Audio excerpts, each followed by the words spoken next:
వైకుంఠ ఏకాదశి 10/1/2025 శుక్రవారం ఆలయాలన్నీ భక్తులతో కిటకిటలాడాయి.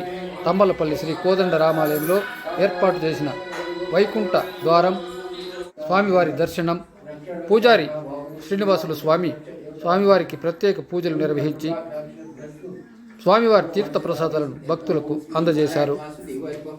సీతారామచంద్ర లక్ష్మణ శత్రుఘ్న సమేత ఆంజనేయ స్వామి కర్పూర నీరాజం వృషం వేదాహమేతం వృషం హంతం ఆదిత్యవర్ణ తమస పరస్తాత్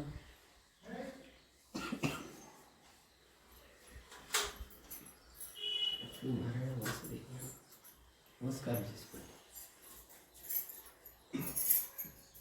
ప్రధాన పూజారి శ్రీనివాసుల స్వామితో పాటు ఆయన తనయుడు బెంగళూరు వేద పాఠశాల శిక్షణ వేద పండితుడు నాగసుదర్శన స్వామి ప్రత్యేక పూజలు నిర్వహించారు. భక్తులకు స్వామివారి తీర్థ ప్రసాదాలు అందజేశారు.